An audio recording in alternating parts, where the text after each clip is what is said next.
Howdy, all you delicious people. Today I'm here to review Jim Henson's Labyrinth. I was just so happened to have reviewed Pan's Labyrinth recently, and then I had just so happened to stumble upon an interview where they were talking about this movie. And so immediately I was like, well, you know what? How about we just randomly roll the dice on YouTube and see if people are interested in this movie or not? Uh, when watching this film, I honestly start to realize the Jim Henson formula of things, where I've seen a Jim Henson show called Farscape. I've seen a bunch of other Jim Henson movies. Teenage Mutant Ninja Turtles had a Jim Henson thing going on with it, as far as the masks and all that other kind of stuff. Uh,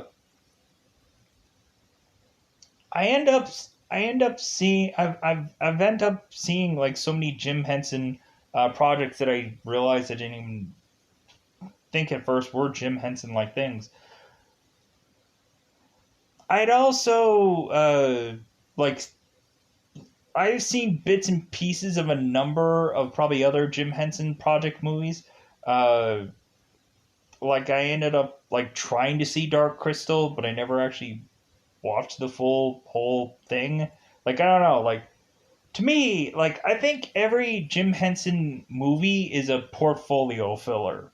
Meaning it kind of feels like every single one of these Jim Henson movies is like the kitchen sink of puppetry and whatever projects that they can just fill into one movie, to where reasonably like the story takes a back seat a lot of times to fill in whatever thing that they feel that they need to accomplish within this film.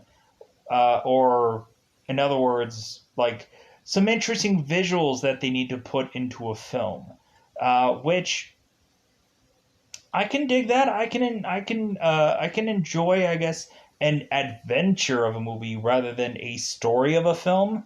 Because really, the adventure of it is just like, okay, here's all of these amazing visuals, but what do they all mean? Nothing. They're just there to like look really cool.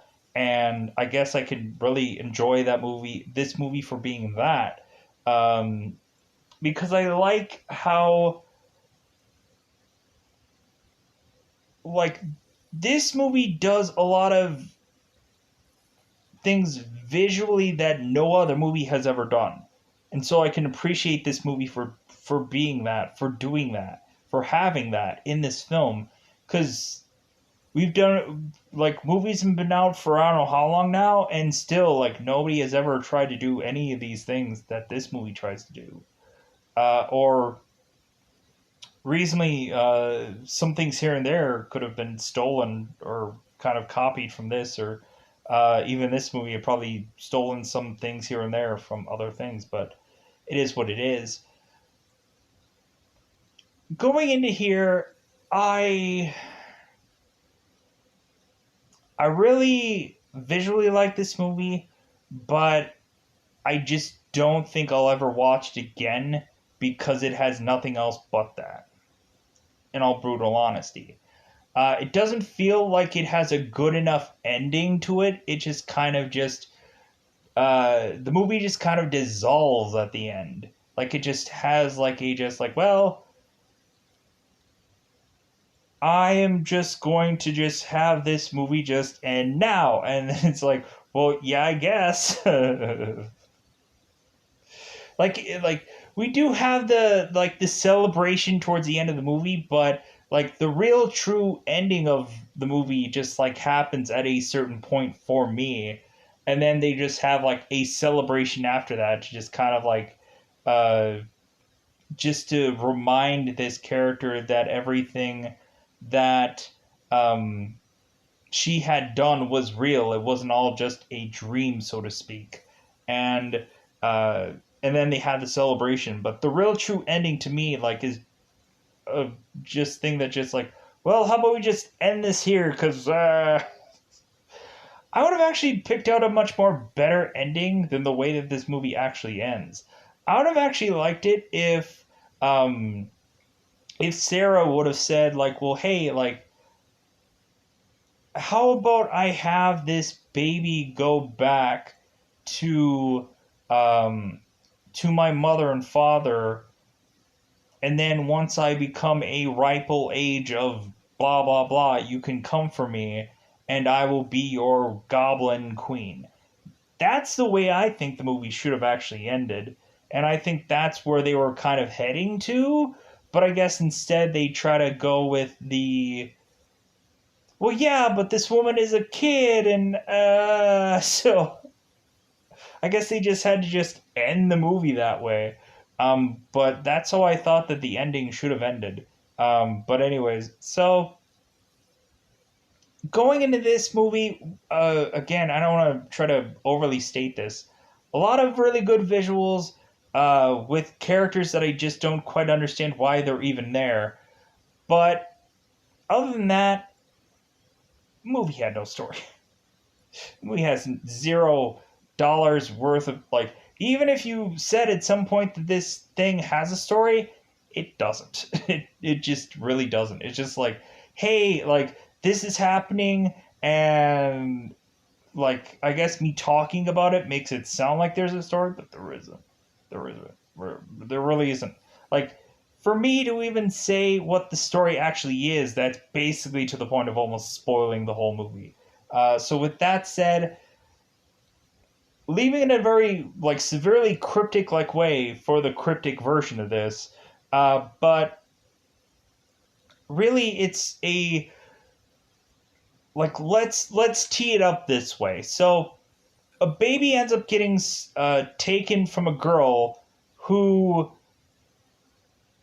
asks for it, and we then have this girl realizing what she had done and the mistake she had made, and she ends up having to go through this rabbit hole of being an Alice in Wonderland kind of like thing, and she ends up supposedly needing X amount of time to be able to get to this baby, or the baby will be a goblin forever. And so we end up having Sarah, who has to go through all of these obstacle courses, all of these hoops to try to make her way to this baby. And it seems that she may or may not make her way there. Let's just say. Come on, it's a Disney. It's a Disney Jim Henson movie. I say Disney because Disney bought them out. Like, Jim Henson is now owned by Disney. So that's great. So yeah, let's go into spoilers. Let's just go into spoilers. There's not much else that I could talk about within this movie. I even when I just said there, pretty much giving the movie away.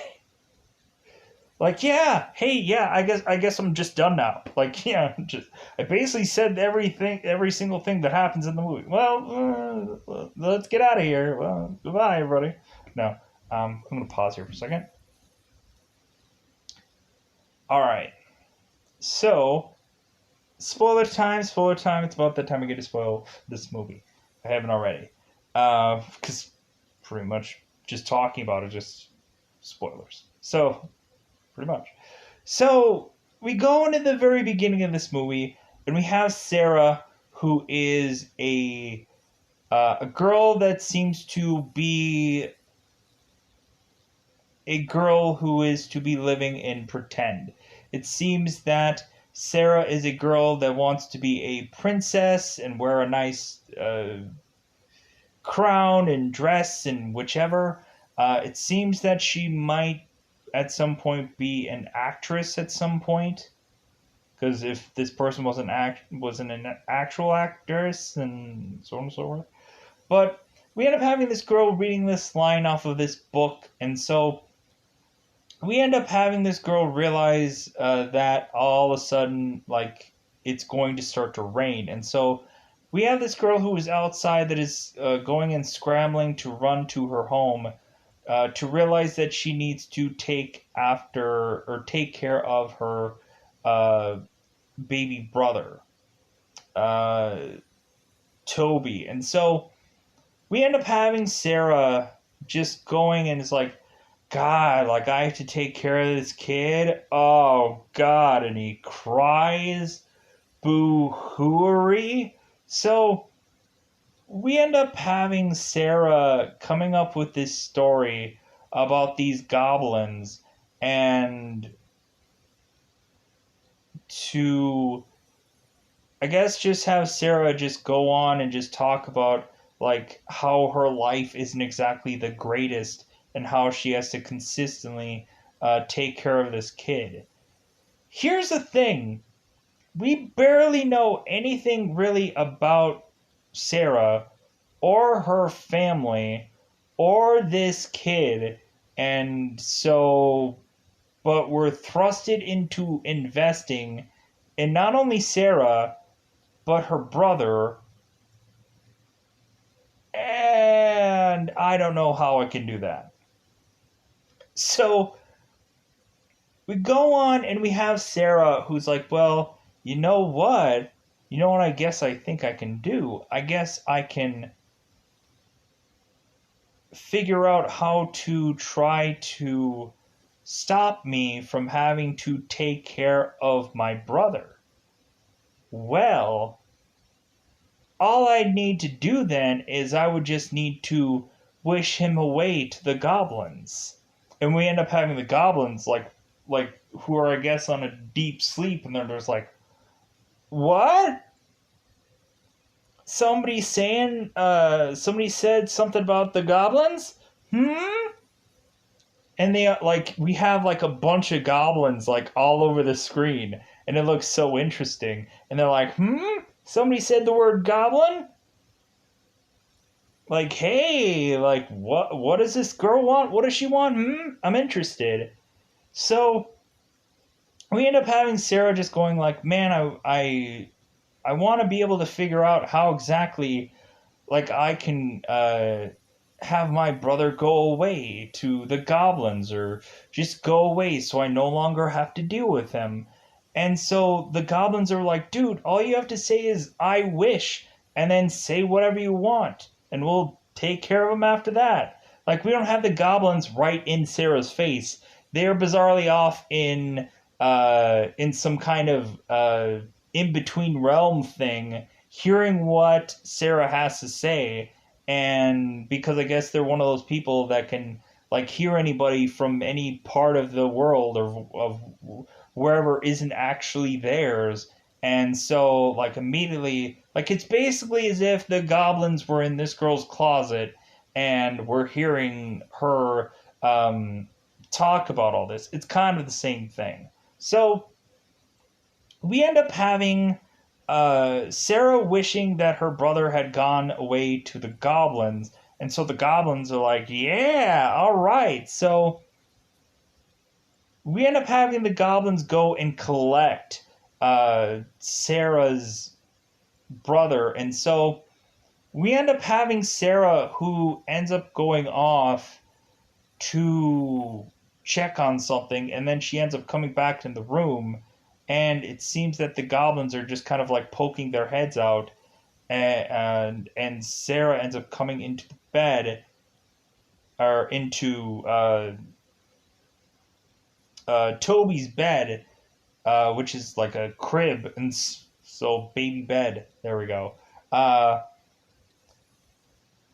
We end up having Sarah just kind of confused whether or not that Toby is actually still in his bed, so we end up having Sarah go and take the sheet and toss it off to the side, which she realizes that Toby's not in his bed. So she's like, where is he? Where is the baby? Where is the child? Did he get out of the crib? Did he learn how to like speak English and is now like on a plane to Calcutta? Like, where is he? And so we end up having David Bowie eventually appear to basically tell Sarah that since she had wished for her brother to go away, that that that Jareth has a challenge for Sarah that if Sarah could be able to make her way through um, Jareth the Goblin King's labyrinth in a certain amount of time, then she will be able to get her brother. Because Sarah had wished her brother away, but then realized how bad or wrong a decision that really was. And so we end up having it to where the Goblin King, I think I'm just going to call him that besides Jareth, it just sounds weird. And I don't even know if I'm pronouncing that correctly. We end up having the Goblin King saying, like, well, hey, like, if you want your brother back, do these things, and then you'll be able to get him. So we end up having bizarrely, like, David Bowie is doing these things with these like balls and these ball trick things, which I thought were really really cool. But eventually we also have these like balls turned into like these bubbles, which he ends up like shooting out, which again very interesting. So we end up having the Goblin King taking Sarah to his world, and so we end up having Sarah going into this uh, seemingly one long stretch of this like maze thing. Not a maze that just kind of just like it just seems like she's going through this endless hallway. Uh, but this hallway is like outside. So it's just like both sides of this thing is like she like she can't like go and try to be able to like figure out like how to get around this. So we end up having Sarah going through this outdoorish like hallway, let's just say. And so we have it to where she keeps on walking and continues to walk, and she assumes like, I thought this labyrinth would be much more of a maze. This is just a straight shot. Like, this doesn't make any sense. So we eventually have Sarah being greeted by this character called the Worm, and I was just like, okay, what was the point of this character? And like it was just to tell her about another character. So eventually we end up having Sarah going through all these wrongs of all of these characters. And so we end up having Sarah keep going through this straight shot of Labyrinth, and eventually David Bowie's looking on as she's going through this, immediately thinking that at some point Sarah is going to give up and turn back uh, and whatever. But it seems that eventually Sarah eventually finds people that are going to help her along these ways. We eventually have it to where Sarah eventually is to seemingly bump into some wise man, and this wise man bizarrely has like he's a wise man, but then he has like a bird on top of his like head. Such a weird visual. And so we eventually have it to where Sarah eventually bumps into a character named Hoggle, and eventually we have it to where Sarah is wanting to ask Hoggle to help her make her way through this labyrinth, and she'll give him her bracelet to where he's like, ooh, like this is a character that likes to keep like valuable things on him at all times. To where eventually when Sarah is seemingly being uh, betrayed by Hoggle, eventually Sarah just ends up like just taking all of his stuff and is like, well, hey, like if you want to help me out, like you're gonna like I'll give you your stuff back if you help me out, because I don't trust you. So we end up having we end up having it to where Sarah is to be advised to go uh, into this place where there are two different doors.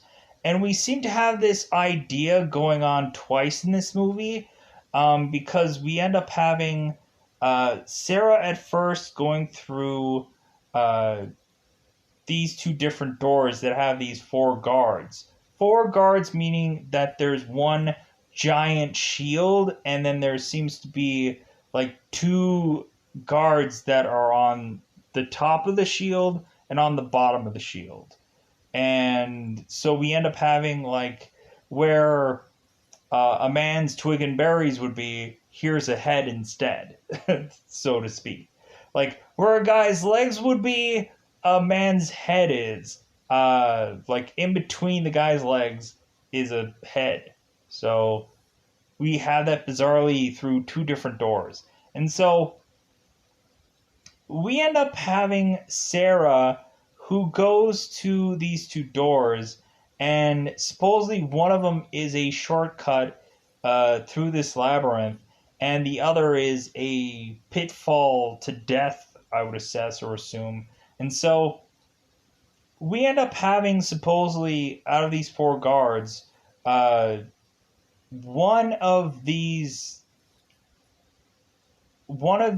things at this door is supposed to always tell the truth, and the other is to always tell a lie. And so we end up having Sarah going and trying to mathematically figure out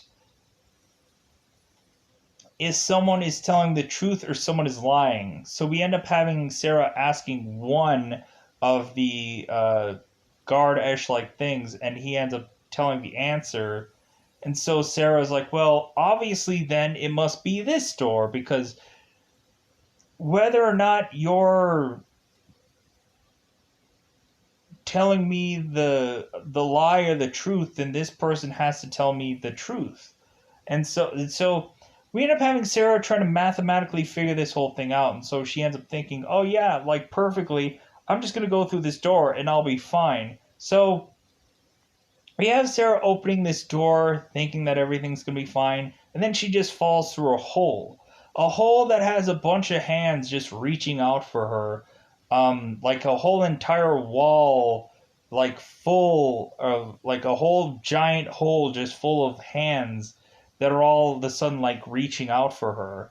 And so we end up having these hands ending up grabbing onto Sarah. And so we all of a sudden have all of these hands starting to make faces. Like we end up having like 4 to 5 hands all like connecting together to make one big face. And I was like, wow, that is like visually really interesting. How nobody has ever thought about that until now. Like, it's just real groundbreaking. Where like if you kind of remember like when like people used to make like shadow puppets and stuff like that, it's almost kind of the same thing. But just kind of like using hands to make a face. I just thought that was so fascinating. So going along here, we end up having these hands eventually dropping Sarah, because they end up asking her like, okay, well, which would you much rather go? Would you much rather go up or would you much rather go down? And it seems that Sarah was trying to figure it out mathematically. It's like, well, like if I think that I probably asked to go down, then I think I will be able to. And so they just end up dropping her, and she ends up falling down to eventually some like dark hole of a place. And so we end up finding out that the entire time that Hoggle was waiting for Sarah there, and so he is going to end up trying to help her try to find out a shortcut to be able to make it through the labyrinth a lot more. And it seems that eventually that that Hoggle ends up trying to help her, and then the Goblin King ends up finding that out, and he is just kind of like really upset about that Hoggle is trying to help her. And so we have Hoggle, who is a double agent, because it seems that Hoggle is working with the Goblin King to try to prevent Sarah from getting there, and Hoggle is also helping Sarah try to get to the labyrinth. So we end up having eventually Hoggle is in this like underground-ish like sewer place, and we end up eventually having it to where uh, both Sarah and Hoggle end up like pushing this wall down because it seems that there is a uh, like this metalish looking like device that has all these like pokey knives and whatever, like that is just like barreling down this hallway of which they are at. So Sarah and Hoggle break down this wall to make it into a place where there is a ladder to make their way up to some kind of possible shortcut. But we end up having the Goblin King kind of just upset that it seems that Sarah is going to make her way through this quite easily. And so, because we end up having the Goblin King saying, like, well, hey, Sarah, how do you think all of this is going for you? And we end up having it to where Sarah mentions it's like, well, it's a piece of cake. It's really easy. And so the Goblin King is like, oh, it's easy, is it? So I'm going to try to make it much more difficult for you. And so that's when we have the big, huge metal device that's barreling its way through this hallway to make her try to like crazily break down a wall to try to get further on into the labyrinth. So we eventually have at some point Sarah and Hoggle eventually like we eventually have these characters eventually like come and go because eventually Hoggle ends up like kind of going and doing other things. So we eventually have Sarah who eventually meets these fiery three looking characters that bizarrely all have to like reattach and or unattach and reattach their heads to their bodies, and it seems that also their ears double as like wings. So we eventually have it to where these fiery three end up all doing this bizarre song that ends up I think just really just annoying Sarah, to where we end up having the fiery three think that Sarah is just like them, and so we end up having the fiery three think that Sarah should be able to take her head off too, to be just like them. And so Sarah's like, no, like I can't take my head off. It's like, well, how do you know? Have you never tried? And so we end up having the fiery three consistently pushing Sarah to do that, and she ends up just running off away from them, which is very difficult to do. So we eventually have Sarah going off to eventually finding this monstrous character called Ludo that is like hung upside down uh, amongst these I guess I would call them like goblin knights or something. I don't know exactly what their title is, but I don't also want to take the time to figure that out either. So we end up having it to where it seems that Ludo's secret power is that he can move rocks with his yelling ability. And so it seems that Sarah is like, you know what? I need to figure out a way to help out this Ludo character because I think he might come in handy later on.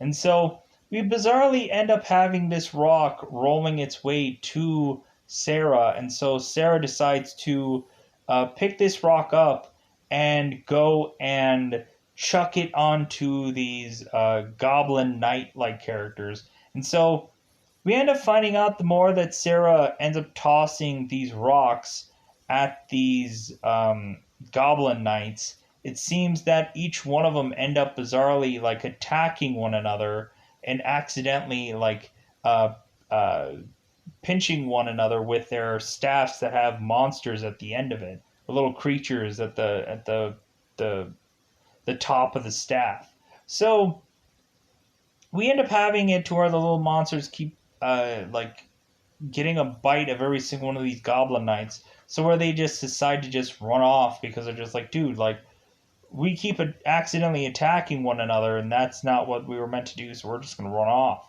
So we end up having Sarah rescuing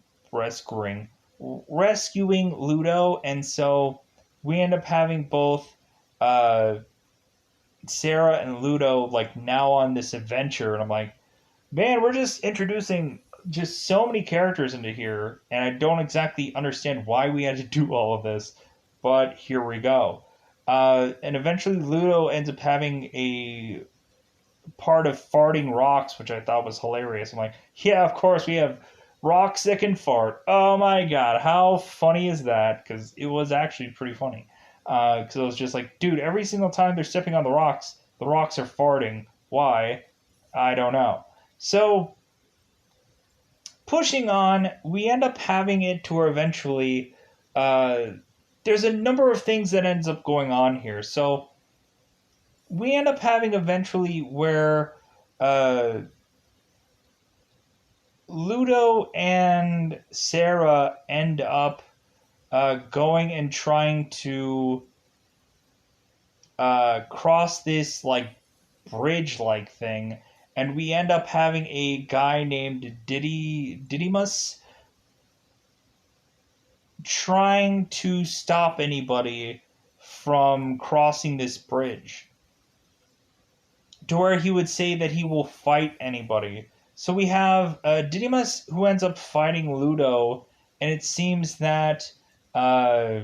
it seems that both of these characters, while they end up fighting, it kind of ends up that they end up being like having a standstill, and so we end up having Sarah going like, well, whoa, like, okay, like, it seems like you are unwilling to let us pass.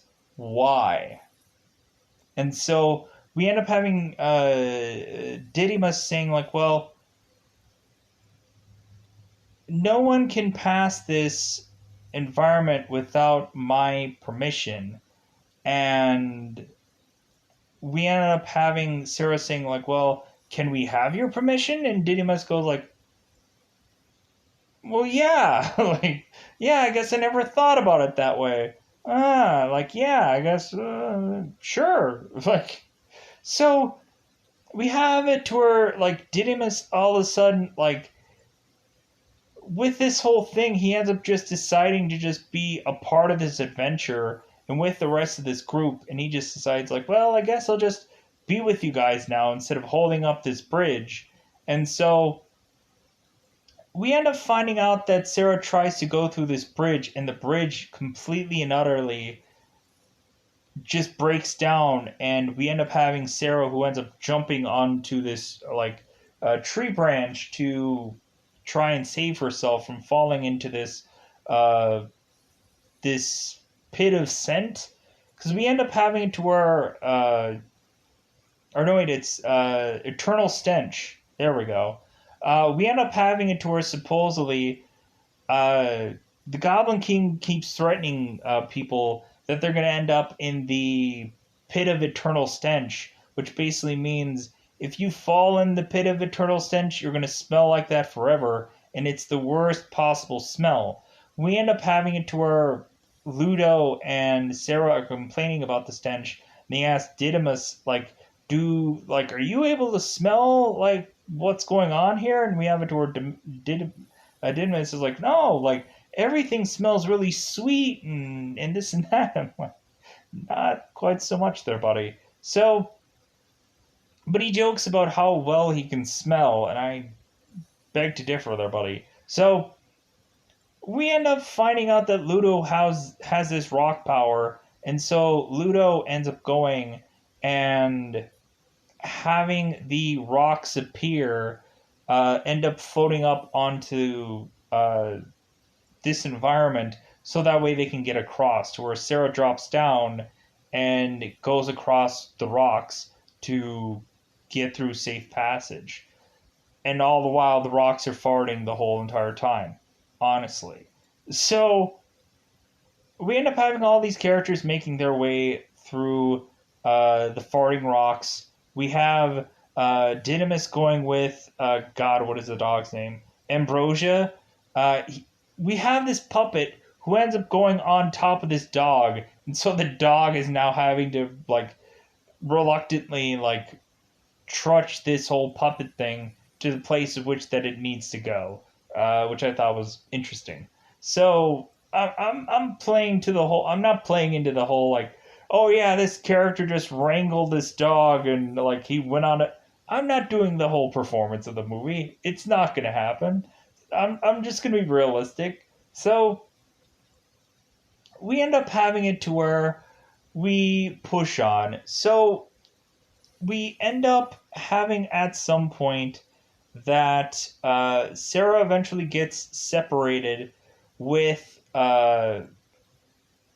within ending up into this this junkyard of sorts. Eventually, we end up having all these characters landing into this junkyard, and so we end up having this very interesting looking junkyard lady or the junk lady going and finding Sarah and having her tell her it's, hey, I got some very valuable things, and like, how about I show off some of my most valuable things? And so we end up having Sarah, who ends up seemingly going into this this junk lady's like home to find out that this is actually Sarah's home. And we end up having it to where Sarah all of a sudden is starting to forget about things, starting to forget about why, like starting to forget about, was this all a dream? Like, what is it that I had to do? Like, was there something important I had to get? What was it? Because we end up having Sarah starting to forget about everything and just be relishing in all the stuff that she has in this room, and she ends up getting intoxicated by it. Uh, to where eventually we end up having Sarah rationalize or realize that, oh wait, like I have to go and get my brother. Like that's all that really matters. And so we end up having this junk lady kind of getting in the doorway of Sarah, to where eventually like Sarah tries to get out of this doorway and get to the place of which that he has to get to, which she ends up succeeding in doing because Jim Henson movie. So because at some point we end up also having like Sarah daydreaming about bizarrely going into some ballroom dancing like party with David Bowie, and we end up bizarrely having David Bowie and Sarah like just dancing it out. But then we end up realizing that Sarah like doesn't want to dance with David Bowie, and then so like it just kind of cuts this daydream for Sarah to get back to where like she needs to be and her goal that she needs to achieve, which is to of course get her brother. So while this is going on, we consistently have David Bowie singing some song either with the goblins and the baby or something along those lines. To where eventually we have it to where when we have the Goblin King back with the baby and all the goblins in his realm, we end up having him singing this bizarrish like dance, magic dance, and like all these kind of like bizarrish, like words that make no sense, all commingled into a song and whatever. And eventually we continue to have songs kind of laced with David Bowie somewhere in this movie somehow. But so trying as much as humanly possible to just keep pushing on. So at some point we end up having figured it out that that Sarah realized that Hoggle had been betraying her this whole entire movie, and so but we end up having eventually Hoggle is kind of like stays true to his word, eventually helps Sarah. So we eventually have it to where reasonably uh, we get it to where Sarah is very much close to finding her brother. It seems that she ends up going into uh, this endless stairway visual thing going on here, to where we have it to where Sarah is trying to find her brother wherever he is within all of these stairwells. So we have Sarah who ends up trying to think, okay, well, my brother is there, so if I just get up these stairs and get up these steps, like I should be able to make it to him. And so, and all of these are all trick stairs. And so we end up having Sarah at some point seeing that her brother is, oh, like my brother is right there, so all I need to do is just jump down from here to get to him. And so instead, we just end up having Sarah ending up falling into a place where the Goblin King is, to where we end up having the Goblin King mentioning, like, well, hey, like, you know what? I've bent over backwards to really just help you through this whole thing. Like, I've given you people that can help you, give you shortcuts. I've given you like people that can help you through your journey, and like, man, have I really just bent over backwards. I've even like taken away the timetable of when you were to uh, get this child and get this baby and whatever. Like, I have bent over backwards to help you. And like, man, how really ungrateful you really are for me doing all these things for you. And so we end up having Sarah eventually come to realize that she has to come to a point now where she has to figure out what is the magical words of being able to defeat this Goblin King. And we end up having Sarah, who had, I guess, read so much of the lore of these goblins and so on and so forth, and wanted to really at some point be the Goblin Princess at some point. But then she really does realize how foolish of a thing that was, and she does start to realize that how much she no longer sees the Goblin King as a threat, or sees him as a thing that she needs to believe in anymore.